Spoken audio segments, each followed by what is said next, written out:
Welcome to Beyond the Megawatt. I'm Valerie Crafton, Risk and Site Strategist. I'm joined by my co-host, Mara Irvin, reuse expert and real estate visionary. Together, we are the Data Center Darlings. We're spotlighting the voices and ideas powering digital infrastructure's future. Let's dive in and go beyond the megawatt. All right, welcome everybody to Beyond the Megawatt. Your co-hosts Val and Mara. I've got Rhea Williams with us today and Alison Hahn. We're going to talk a little bit about nuclear, natural gas, a lot of energy topics that are relevant today, how we're supporting digital infrastructure growth. These are really important topics. Also want to make sure that we tie in sustainability and a few other things along the way. So let's just kick things off with Alison. Alison, do you mind just kind of sharing us your background, your story? I'm Alison Hahn. I went to school for nuclear engineering at Penn State, and I have spent the last 14 years at the Department of Energy, Office of Nuclear Energy, working on a variety of aspects in the nuclear industry. I started with the manufacturing program, specifically additive manufacturing on the metal side of the house when that was first starting off, so that was pretty exciting. Then I went into more of the user facility focus and helping organizations and universities providing capabilities for their research and development programs, specifically for advanced materials. And then I spent some time working with the existing fleet and managing the department's research and development focused at maintaining the existing fleet, specifically the economics of the fleet. And then I took the jump into advanced reactors and had the chance to really look at the full spectrum of advanced reactors, beginning at the R&D, the basic R&D level with the variety of reactor coolants, looking at capabilities that reactor vendors might need to demonstrate their reactors out of our national laboratories, and then all the way to the deployment side of the house, looking at programs that support the commercial deployment of these advanced reactor vendors to get their designs out of the market. So really have had a really good opportunity to see all aspects of this industry. And now I am beginning to transition over to the industry side of the house. So very much looking forward to that as well. There we go. And we'll turn it over to Rhea. I know a lot about you, but a lot of our listeners may not. So maybe just share a little bit about your background and how you got to where you are today, which you're doing some exciting stuff. Thank you. And you had to make me follow Alison's introduction. Yeah. I fell into this industry by accident, which I think most of us did. I came from the real estate and finance side and then started a transition into a REIT. I worked for Digital Realty on their global sales team and then ran enterprise sales for NTT on the West Coast. I was a vice president of sales at Compass. So very sales driven background in my whole career, both in and out of this industry. I then went to Oracle and sat on the site selection team focused in EMEA and ran their global renewal program, which just meant that I argued with my former employers a lot. I don't believe it. Me? Never.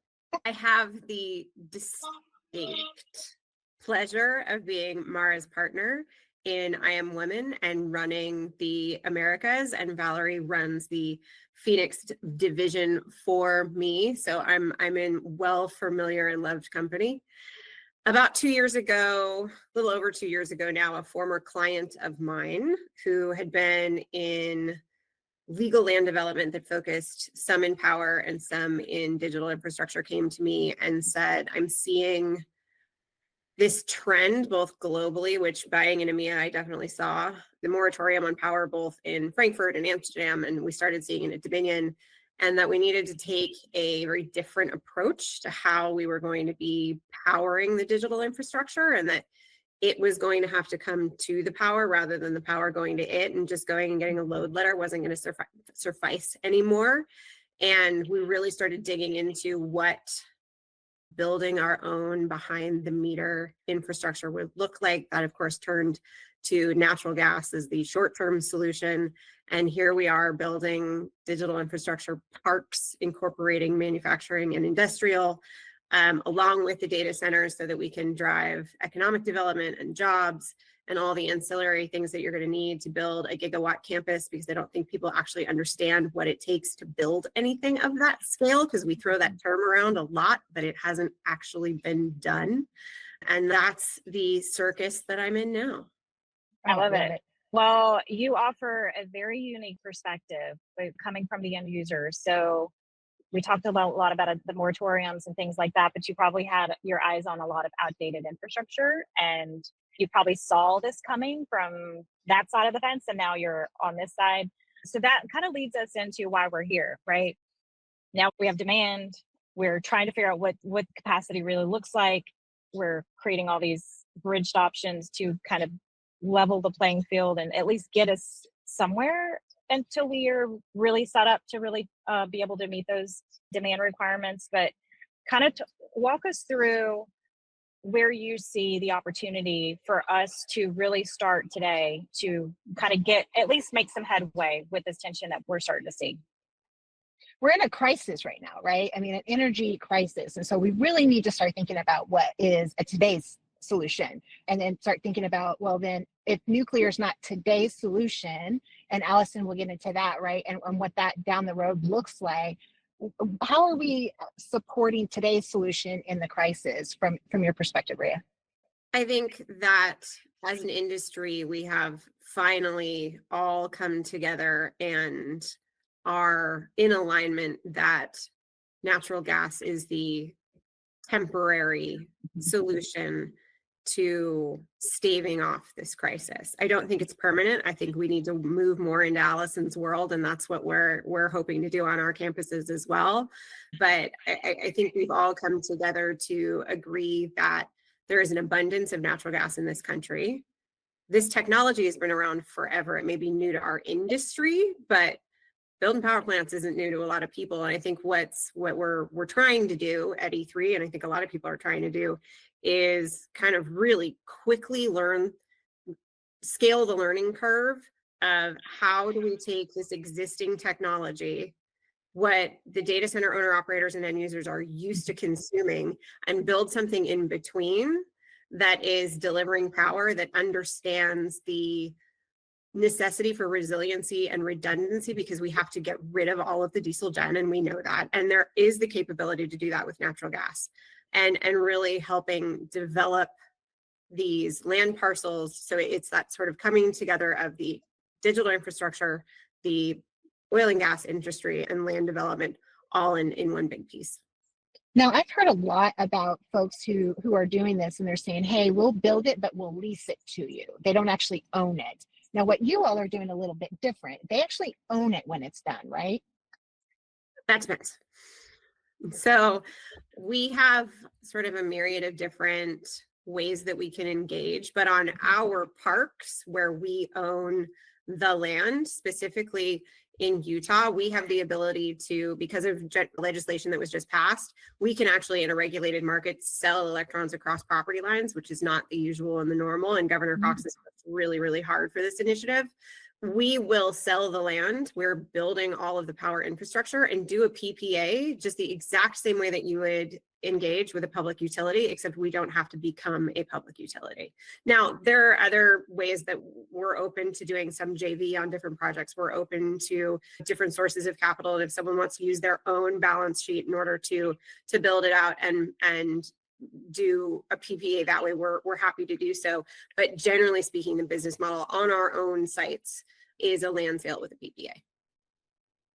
Yeah. So Alison, everybody, every time I go to a conference, every time I hear a panel and nuclear is mentioned, there's this debate. When is nuclear coming?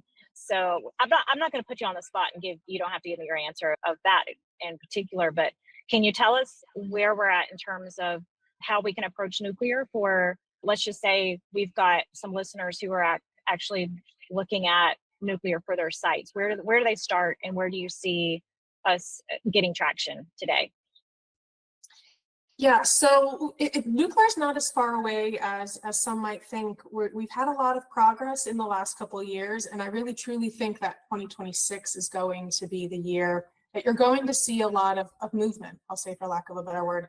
We had some executive orders that came out recently that is really focused on the 2026 timeframe to start things.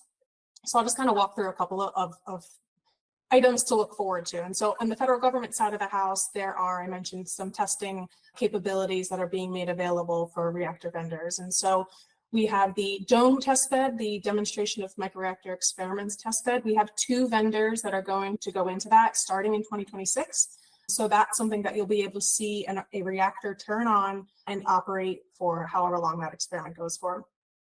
Also in the executive orders, there is a new pilot program, and that has a goal to bring 3 reactors critical by July 4th, 2026. That will be on non-national laboratory lands, but again, 2026, mid-2026, you should be seeing something come online.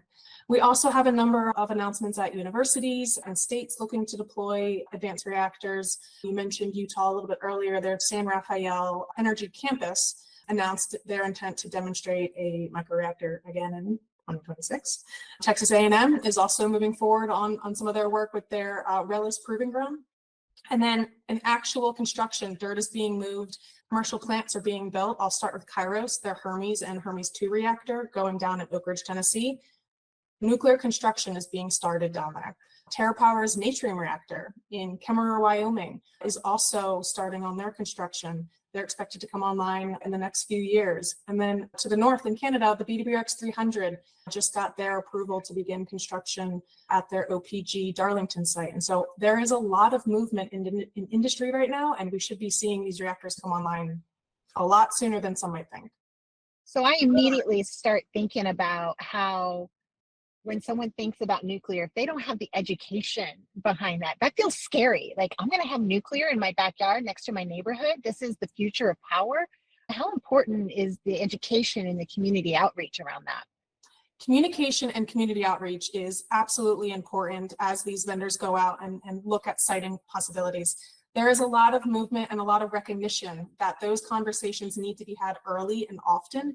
There are a lot of town halls that are being held, whether with the commercial vendors, whether with, there's a really great organization called the Gateway for Accelerated Innovation in Nuclear, going out and meeting at local public libraries or fire halls and just sitting down, bringing the experts and answering questions from anything that people want to talk about. They'll sit there and answer the questions until they feel comfortable being able to make that decision.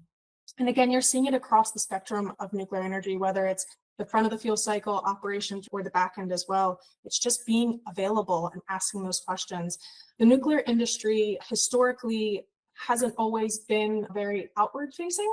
In the last few years, there have been a really good group of communication professionals that have really started to be more forward leaning, get out with blog posts, with podcasts, being on here talking about the nuclear industry, and just having those frank conversations is vital to making sure that this industry really takes hold. I've heard some rumor around constraints with fuel supply and enriched uranium, which the fact that I'm having a conversation about enriched uranium is insane. But is there any truth to that? As you get into advanced reactors, most of them will look at using what's called HALEU fuel, high assay, low enriched uranium. And there is a supply chain that does need to be set up for it to be available domestically. And the federal government and a number of private companies are going down that path and getting that set up. We're hoping to be able to see that in place before these first reactors are deployed. But that is something that needs to be worked on in parallel to getting the order book of advanced reactors to market. That's going to be something that we need to look at. What are some of the biggest concerns that we run into or you're hearing that we're having to address in the community? Maybe we can just touch on them right here in our podcast. So it's really understanding the different types of advanced reactors. The existing fleet that operates today utilizes light water, just regular water that we're all used to. A lot of the advanced reactors use something other than water. So they use molten salt, they use high temperature gas. Just understanding the technology behind those applications, understanding that technology has been under development at the national laboratories for decades. Some of these types of reactors have actually operated at our national laboratories, whether that's Idaho National Laboratory or Oak Ridge. And so that gives a lot of communities a little more comfort that this isn't just something that was thought up a year or so ago. We've had a lot of experience, some operating experience with those technologies as well. Understanding what that means for the community. Nuclear power plants provide a lot of tax revenue for the local community, and being able to understand that is also very helpful about the impact, the positive impact that nuclear can play. They have really well-paying jobs at these nuclear plants, and so having that conversation with the community and having those discussions about those benefits has been very helpful. That's amazing. So, Now, so maybe let's just bring these two topics together. Hybrid energy is starting to hit the scene. We've seen deals. Our friends at Our Power struck a deal with Oklo, but maybe talk through. It's not like natural gas and then until nuclear comes. There's a hybrid strategy. So, kind of talk us through how it works with reliability, that ability to scale, clean energy transition, and even just I'm thinking about co-locating right now. I mean, you basically you're reducing the grid congestion, and then you streamline. I mean, permitting is a pain, right? But if you guys can come in together and do this jointly, I feel like you'd make I guess more headway together. So, or do you have any experience with that yet? Are you seeing any of that? Well, we've seen where it hasn't worked, right? We've seen in Pennsylvania where there's an issue where FERC has come in and said, no, you cannot utilize this existing nuclear power because in order to do so, you have to utilize the grid as well. And they have very clearly stated that they cannot do a rate case to raise rates for local consumers to support data centers. And that's a federal agency. So that's the truth for all of us. So it takes a bit of both, right? We have to work together, and our plan for our sites or any site that we're building on is to incorporate a myriad of different fuel supplies. So natural gas, and obviously my first project is in Utah. We have an abundance of geothermal. So incorporating geothermal, there is solar available if that's part of the source that the end user wants to utilize, and then incorporating nuclear as it's available. But I think there will be a transition from the predominant of natural gas to the predominant being nuclear as it's cleaner. But there will always be a need for us to work together in order to be able to deliver whatever energy that we're delivering in a myriad of fuel supplies. I just wanted to add on that's actually something that the nuclear industry has been really looking at as we develop more advanced reactors, integrating with all of the energy sources. A lot of times, for the existing fleet at least, it was known as that base load. It stays on, it doesn't change, it's there in the background, which dependably so. For advanced reactors, I mentioned a lot of different cooling technologies. That provides another opportunity, I'll say, for the advanced reactors to integrate more so with some of these variable renewables or natural gas and such. If the energy is being provided somewhere else and the demand isn't as high, we can use some of these reactors for high process heat to produce other applications like hydrogen production. And so it really does flexibly fit within that entire energy mix. so how does that necessarily work? How do they actually work together, the natural gas and the nuclear? And how long does it take that transition to happen? Are we still working through that? So on the nuclear side of the house, there will need to be a balancing agent that is able to look at all of the generation sources. And exact minutes will vary depending on the type of technology that's being used. The existing fleet, it's 10, 15 minutes being able to respond. Advanced reactors can respond a lot more quickly. There's also some technology that's being considered for some of these advanced reactors, looking at like thermal salt storage as well, so that it's more like a battery. And so you can respond a lot quicker than actually flexibly operating the plant as well. And so it depends, I'll say, depending on the technology, but there is opportunities to be able to do that. This episode is brought to you by BCS switchgear, where power meets precision. From obsolete breakers to the new 15 to 34.5 kV switchgear and low break switches, BCS delivers fast answers and custom engineered solutions that keep mission critical systems online. What are some of the risks nuclear is down the road, but what are some of the risks we're dealing with right now and working through Rhea as we're bringing natural gas as one of today's options? What about, is there a labor problem? Is there any community outreach that you all have to do? What are some of the timeline to get it on board and make it available? Yeah. Challenges overall? Of course, there's labor issues. And so there was this AI can go anywhere. Well, no, it can't. You still need people to work there. And we're seeing a lot of, I love Dan Golding's articles. Please read them on the fake data center. A lot of people, like some rancher with land who sees a 500 kV line running through it. And he's like, I've got powered land. No, you don't. So one of our challenges is having to really create validity and people believing that we actually are doing what we're doing and know how to do what we're doing, probably overcompensating because there's so much in the industry that's not up to speed necessarily with what it really takes in order to deliver a natural gas power plant. And you not only have to have the gas line, you have to actually have the molecules available in that gas line. And what I had to learn was that there's capacity markets for these molecules and that they're traded essentially the same as stocks. And so you have to look at who's taking that risk on their balance sheet, right? Is that me, the provider? Is that the end user?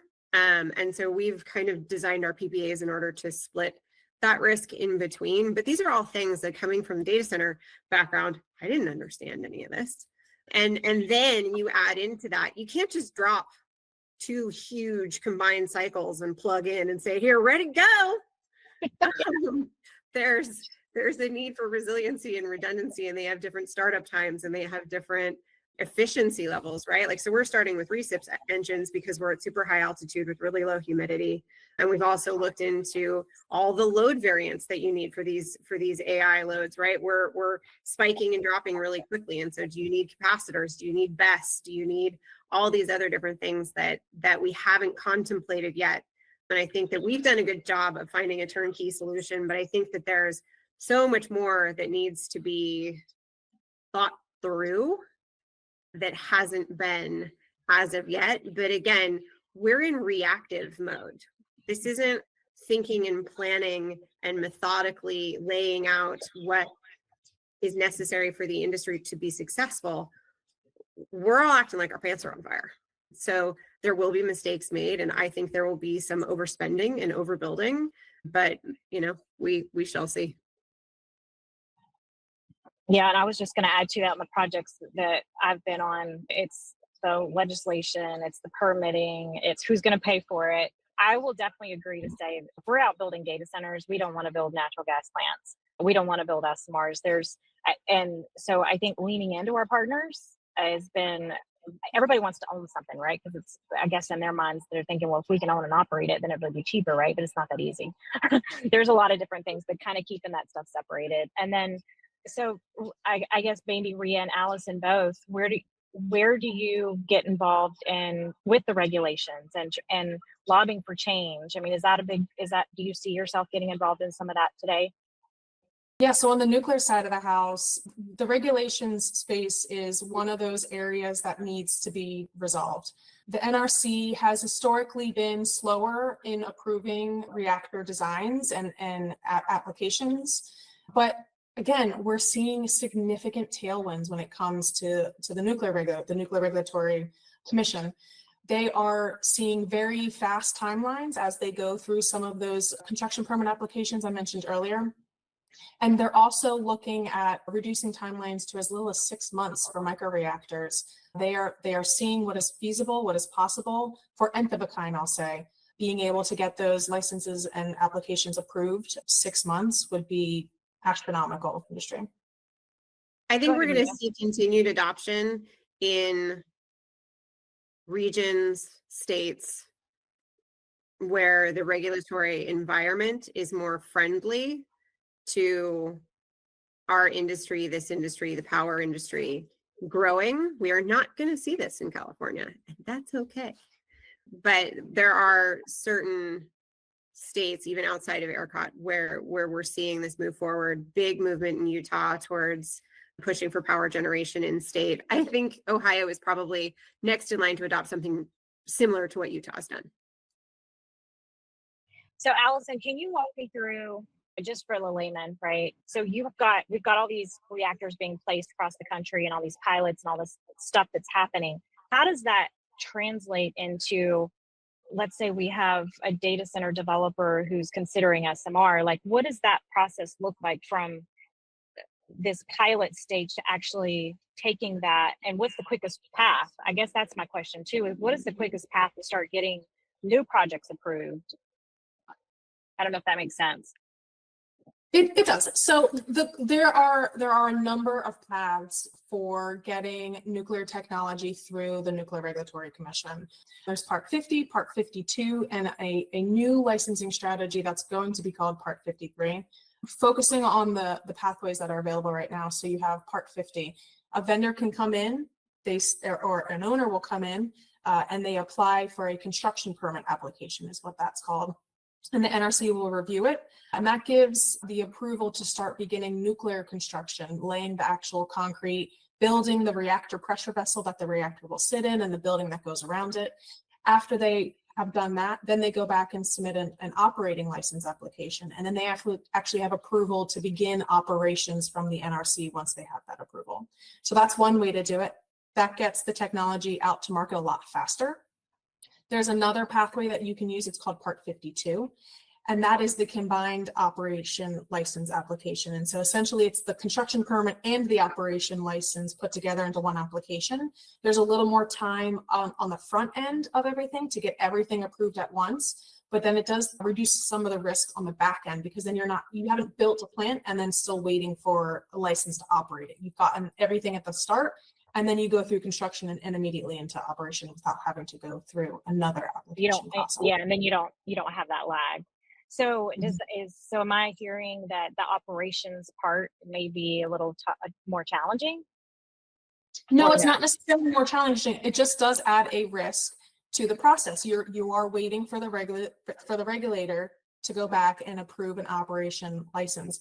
However, that Part 50 process is able to get the technology to market quicker. The Part 52 process was really intended for a standardized design. Someone goes through that process. It does take a little longer on the front end, but someone goes through, and then all of the follow-on projects can utilize that process and move through it a lot quicker. That was the intention behind it. Okay. Yeah, and it seems like the latter, the doing the construction and operations, would fare a lot better, especially if there's a data center being built around the same time. We need to get all this done together. I think that's a really great time to ask, even when is a good time to start partnering with your natural gas person. If that's what you're thinking is going to be your today's solution, when's a good time to start engaging, Rhea? We're already engaged. We're already talking to several different SMR companies. We have some that are quite friendly, and we will likely incorporate one or more as part of our sort of go-to-market strategy. But if that is, well, that's for the nuclear partnership, but what about if they want that as their power solution on a data center? When do they engage you? Now. Immediately, as soon as they know they're going to start. Yeah, because one has to sort of beget the other. And so as we build these, what we're now sort of calling energy centers, where we're fuel agnostic, kicking them off with natural gas is what gives way to incorporating the nuclear when it's ready. So it's now. So when you're thinking about the site that you're selecting, and natural gas is going to be one of your power solution options, because the grid isn't guaranteed, because let's call it what it is. It's a crisis because there's more applications to the grid than there's power to give to the application. So having that as a natural gas option is there. So you're partnering at the very beginning when you know your project's a go. You've got to start having those conversations early as possible.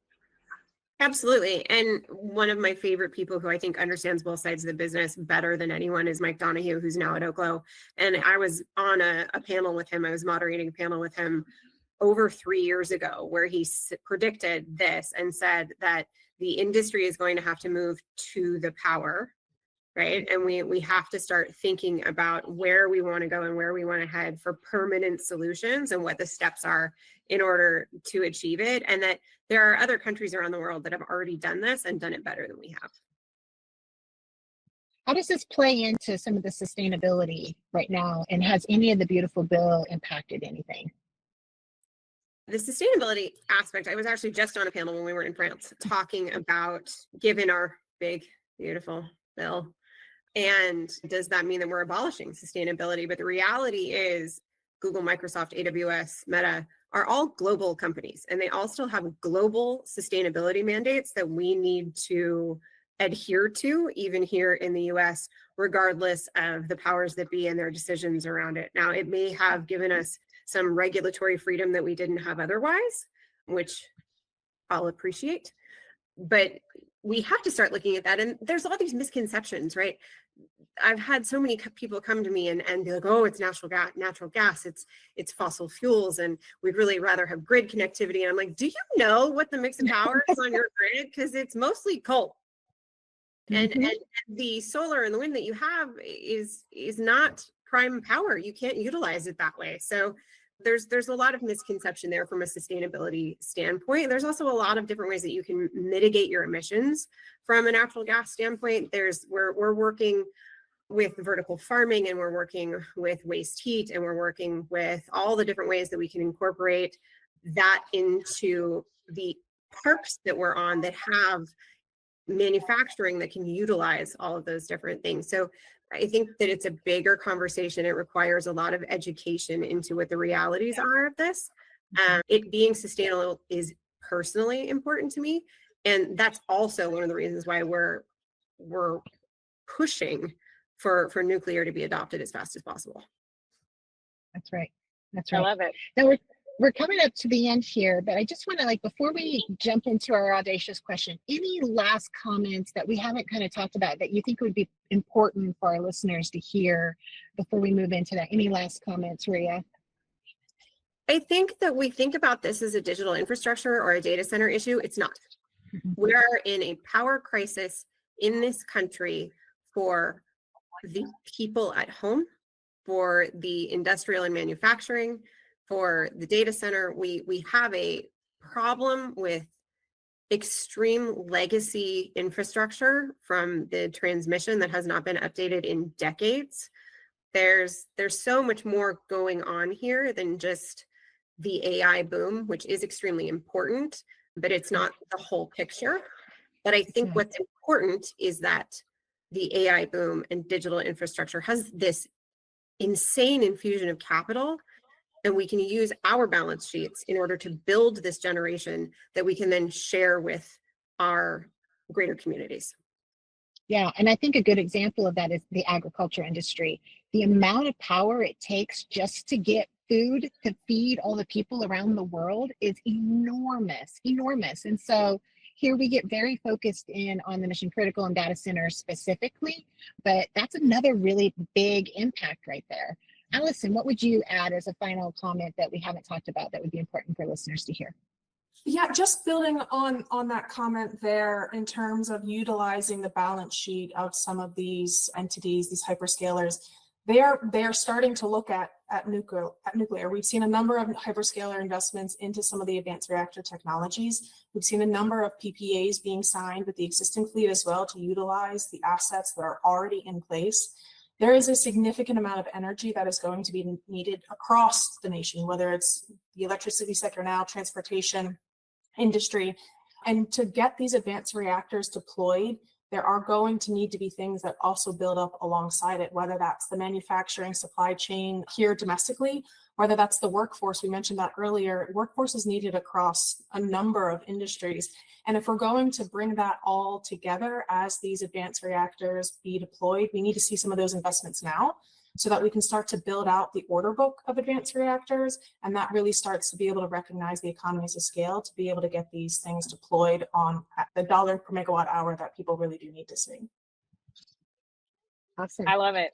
I think the answer to that question we keep hearing is nuclear it's here, it's happening. It's obviously not the scale that we need to meet the demands today, but it's exciting to see a lot of that progress and all the investments that are being made. And no, this is all great. Thank you, Alison, for all that. I guess it's probably a good time, since we've already kind of hit on some of the audacious, inconvenient truths around sustainability and different things, but is there an inconvenient truth that we haven't talked about today that no one wants to admit, nobody wants to talk about? Rhea, I know this is like your favorite thing, so I'm curious what you're going to say.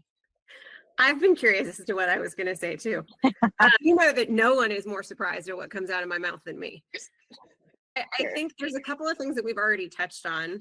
which is this isn't just a digital infrastructure problem, which we're acting like our pants are on fire. So we're going to make a bunch of mistakes.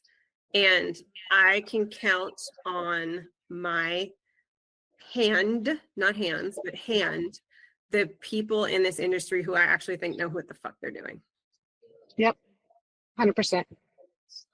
Yeah, that's fair. Allison, do you That want F-bomb to? was just for We're you going to guys. make Allison follow that. Yeah, I appreciate that. Thank you. I don't know if it's inconvenient, but everyone really just needs to jump in. We need everybody moving together at lockstep to move the industry forward. It can't be one person out in front of everyone else. It won't happen. Everybody needs to jump in and decide that this is what we're going to do and move forward together. I mean, we've touched on every aspect that needs to happen so far today, and it's truly workforce, supply chain, fuel for nuclear, the technology to get it done, the regulation space, whether that's specific to nuclear regulation or the interconnection queue or whatever it is. Everybody needs to make the decision. If we're going to meet the demands that we know we're going to see, we all have to do it together now. Partnership is important. I'll Number one. add a little bit, well, probably unnecessary. You know me, I'm going to do it anyways. I think that we all know there is such tremendous division in this country. And no one's more surprised than me that this granola eating, tree hugging girl is building power plants. But I think, to follow up what Allison said, we all have to get behind the necessity of what we're doing and the importance of what we're doing, and that there are conscientious people at the helm that are trying to do this to the best of their ability for the best of all the people. I love that. Yeah, this is an opportunity, right? I mean, clean energy, this is where it's at. So we want to keep talking about it, but yeah, roll up your sleeves, and hopefully we don't hear any more naysayers out at the events and anybody that's grabbing a mic. So thank you. Oh, just let me at him. Yeah.